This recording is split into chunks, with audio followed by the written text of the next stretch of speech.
La semana pasada les hablé acerca del karma y compartimos la historia de un hombre al que llamamos WL. Este señor aquí en la Tierra era atormentado por fuerzas oscuras y con respecto a ellas quisiera darles hoy cierta información. Lo primero que tenemos que hacer es recordar que el universo tiene varios planos, cada uno a su vez con sus dimensiones. En ellos habitan seres de la misma manera que en el plano físico hay una enorme biodiversidad de microorganismos, hongos, algas, plantas y animales. La diferencia radica en que los seres de otros planos o dimensiones son imperceptibles por los sentidos ordinarios. Estas entidades invisibles coexisten en dichas dimensiones y muchas veces tenemos noticias de ellos. Solo podemos conocer aquello que sucede dentro de nuestro plano vibratorio, que captamos por intermedio de los sentidos. Pero por constataciones de maestros espirituales, por registros históricos y por el testimonio de testigos indubitables, podemos afirmar que esas criaturas, aunque pertenezcan a planos de vivencia distintos, integran permanentemente nuestra realidad, desempeñando en ocasiones un rol preponderante, a veces decisivo. Estas entidades son muy parecidas entre ellas. Mimetizan las condiciones humanas, adhiriéndose a nuestra psiquis. Pero no solo nos imitan, sino que alteran el equilibrio mental de las personas. No sabemos si lo hacen intencionadamente, pero da lo mismo, por el mal que pueden desencadenar. Estos seres se mueven en su universo con funciones y quehaceres propios. Por ejemplo, algunos han escuchado acerca de los duendes, las sirenas, los elfos o las salamandras. Ellos son elementales de la naturaleza y, según las investigaciones, se ocupan de actividades relacionadas con la tierra, el agua, el aire o el fuego. Puede ocurrir que se abra una ventana dimensional y tengamos contacto con ellos. Un gran amigo mío tuvo un par de experiencias significativas. A los 5 años de edad, le regalaron una pileta de lona y al verla se acercó. Comentó con su limitado vocabulario que una multitud de pequeños hombrecillos corrían y saltaban dentro de la pileta y de la habitación. Parecían jugar, no prestando atención a nada. Sus recuerdos son difusos, pero le parece recordar que vestían trajes como de campesinos, y muchos de ellos tenían barba larga. Años más tarde, cuando tenía 18, tuvo otra experiencia en el mismo lugar. Escuchó un zumbido que alertó sus sentidos. Totalmente despierto, vio que en su antebrazo se había instalado cómodamente un pequeño ser de apenas unos 40 centímetros.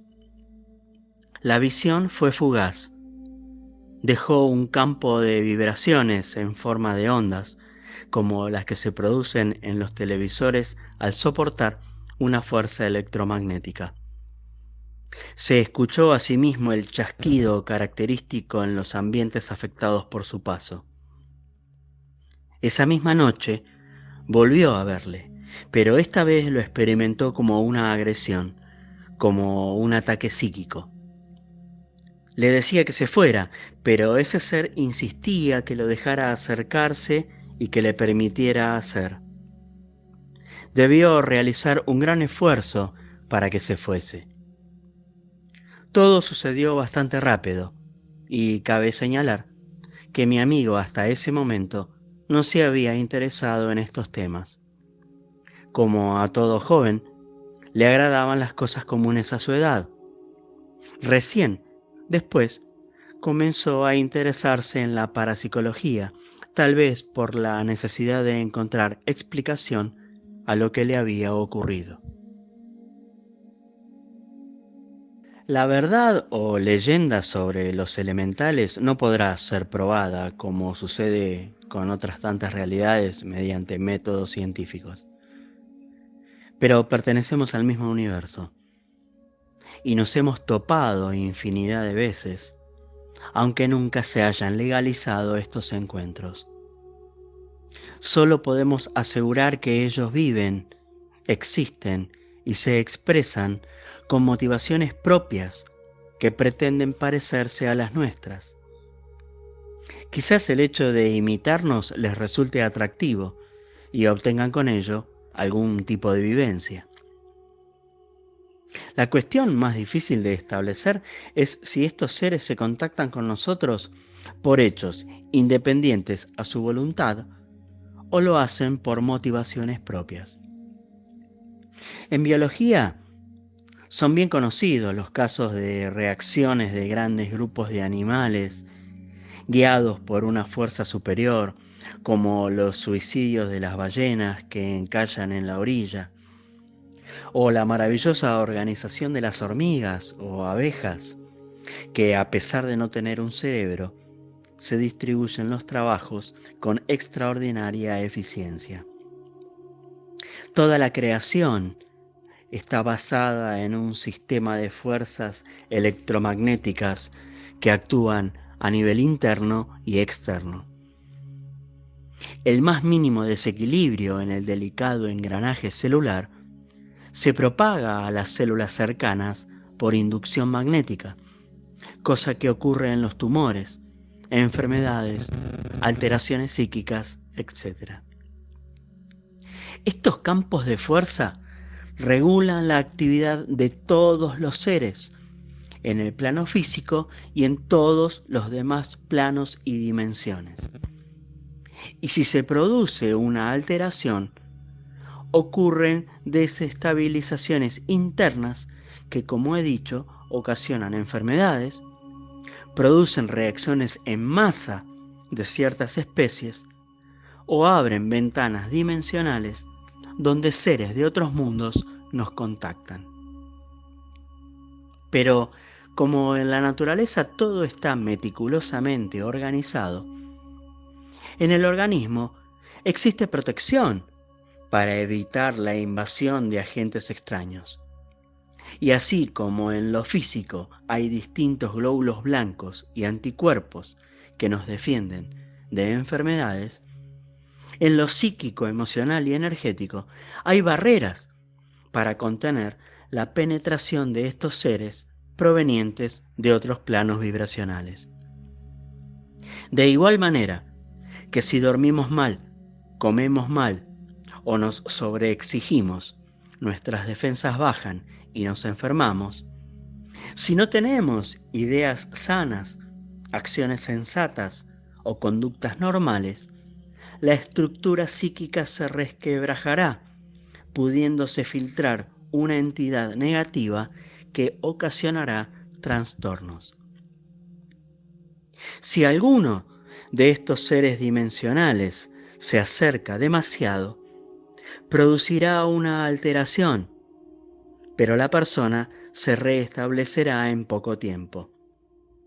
Cuando el daño es profundo, se producirá un cambio de importancia en alguna parte del campo electromagnético que regula el funcionamiento orgánico, y la recuperación podrá tardar semanas, meses, años e incluso producir daños irreparables si la terapia utilizada no es la correcta.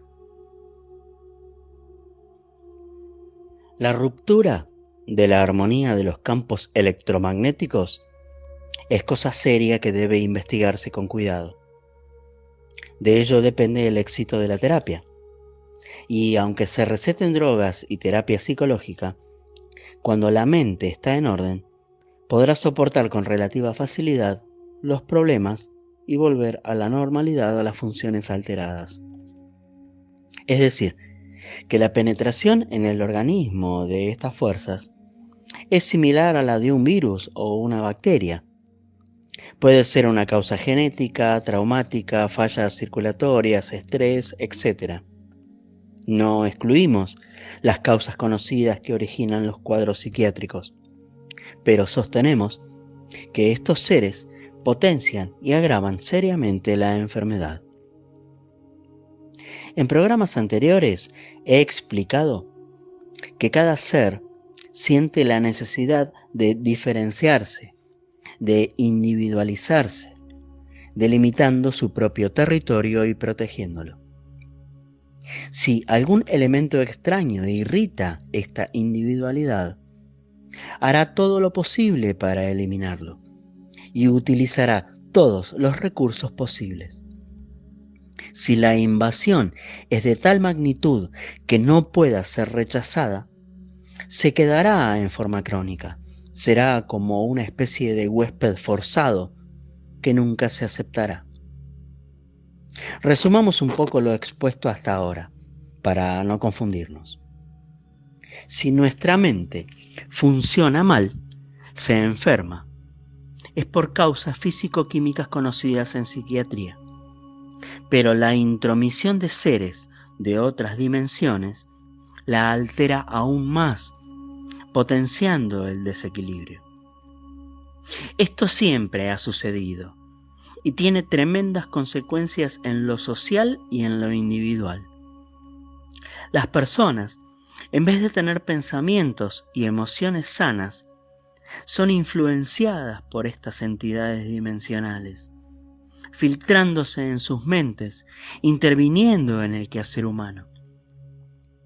Aportan odio, pasión, sensaciones, ideas y toda suerte de motivaciones que potencian y modifican la conducta y realidad humana. Es muy probable que personajes como los santos inquisidores, Hitler, Gengis Khan, emperadores romanos y tantos otros fueran influenciados por seres de dimensiones bajas a realizar masacres despiadadas. Mi maestro hizo esta clasificación con respecto a las entidades de otras dimensiones. En primer lugar tenemos los elementales, propiamente dichos, que comprenden una variedad muy grande, tantas como especies animales existen en el mundo visible. Pertenecen a otros universos que se rigen por leyes distintas. Proyectan vibraciones propias que bajo ciertas condiciones pueden penetrar los nuestros y alterarlos. Generalmente, la cercanía de nuestro universo les afecta como el de ellos a nosotros. En segundo lugar, tenemos los elementales superiores. Ellos son entidades que poseen capacidad para elaborar conceptos concordantes con sus sentimientos, de la misma manera que lo hacen los animales. Aman y odian, antagonizan y simpatizan entre ellos y las criaturas de este mundo, incluido el hombre. Estos seres, cuando lo desean, se hacen visibles y muchas veces participan de nuestra realidad, aunque no son muy conscientes de sus actividades. Lo toman más bien como un juego y debemos ser precavidos con ellos, porque en su inconsciencia pueden afectarnos peligrosamente. Y en tercer lugar tenemos los elementales no estructurados. Estas fuerzas se originan en forma espontánea en la naturaleza. Son entidades vivientes, pero con poca conciencia. Nosotros los llamamos virus psíquicos y son responsables en gran medida de las alteraciones mentales. Debido a la simplicidad de su organización, se introducen con bastante facilidad en la psiquis humana, aprovechando los desniveles, propagándose como ondas. Las infectaciones duran hasta que desaparecen las causas que permitieron la penetración de los entes extraños. Si los tratamientos son con dosis muy elevadas de psicofármacos, será contraproducente, pues pueden detener los mecanismos de autocuración que posee el propio organismo. Recordemos que se han realizado tratamientos atroces en psiquiatría, como lobotomías, electroshocks, baños con aguas muy calientes alternados con aguas muy frías, que por dejar a la persona en estados calamitosos de shock, se creía que eran efectivos. Vuelvo a repetirlo, las terapias agresivas hacen peligrar todo el sistema cerebral, con riesgo de provocar locura para toda la vida. Por el contrario, la medicación cautelosa puede colaborar con los procesos autocurativos y disminuir el tiempo de enfermedad. Y por último tenemos que nombrar a los cascarones. Ya he hablado acerca de ellos en programas anteriores, y si bien no son elementales ni seres dimensionales, los citaremos por el daño que ocasionan. Recordemos que los cascarones son las envolturas psíquicas que se deben abandonar para ingresar al alma colectiva. Estas energías no tienen conciencia y terminan desintegrándose. Ellos flotan en los espacios dimensionales en grandes cantidades y mientras subsisten se hallan a merced de voluntades terrestres que los atraen por hallarse en relación de afinidad psíquica. Un ser humano que vibre con intensidad por su inclinación a la violencia, sexo, poder o cualquier otra pasión fuerte, atraerá nubes de cascarones que han pertenecido a terrestres del mismo psiquismo. A diferencia de las fuerzas elementales, que representan un serio peligro para la salud mental, los cascarones son huéspedes transitorios, porque no poseen ni voluntad ni inteligencia para intentar penetraciones profundas en las mentes. Simplemente se acercan por la fuerza de atracción humana, como las limaduras de hierro a un imán. Cuando disminuye la fuerza atractiva, se alejan para continuar errando en las dimensiones hasta desaparecer en ellas. Pero como nuestra psiquis sufre altibajos todo el tiempo, hay que cuidarse de ellos. Descanso en lugares apacibles, curas de sueño y todo lo que contribuya a tranquilizar será efectivo, aunque temporal, si la persona no logra estabilizarse. Como ya les he dicho en reiteradas oportunidades, existen miles o millones de universos con sus dimensiones, y en cada uno de dichos planos y subplanos existen criaturas conocidas y desconocidas. Algunas de ellas nos resultan hostiles, porque aprovechando los estados patológicos causados por factores químicos, físicos o biológicos, se filtran y potencian dichos males hasta grados que pueden llegar al desequilibrio total. Pero cuidado que estas fuerzas adoptan también formas epidémicas colectivas. La historia tiene bien registrados hechos en los cuales se manifiesta una fuerza que arrastra grandes cantidades de seres humanos, unificados por un fin colectivo, cuyo mandato no pueden resistir. Esta es la razón por la cual hay que tener mucha cautela con nuestras compañías, con los grupos a los cuales pertenecemos, con los ambientes que frecuentamos, porque además de las bajas vibraciones de las ondas mentales que pudiera haber, hay fuerzas negativas que se pueden llegar a infiltrar en nuestra psiquis. Las condiciones actuales que ha creado el hombre en este mundo no son las ideales para cultivar la paz y la espiritualidad. Todo lo contrario, contribuyen a una vaciedad interna, a un estado de disconformidad, de insatisfacción permanente, donde valores como la verdad, el amor, la comprensión y el perdón parecen ser secundarios. Solo predomina la satisfacción de deseos, el anhelo de tener más dinero y poder, y el disfrute sensorial.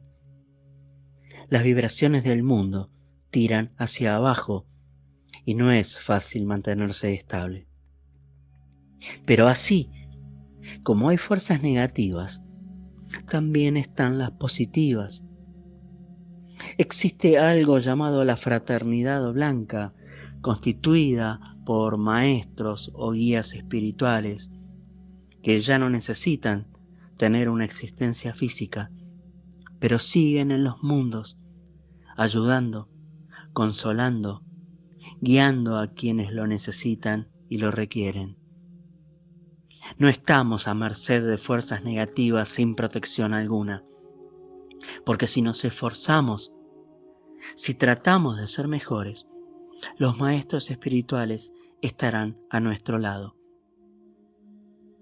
Una gran guía espiritual llamada Ela le dijo a mi maestro Cándido: el ser humano todo lo sabe y todo lo ignora. Su inquietud nos estimulará a ayudarle a encontrar lo que le pertenece.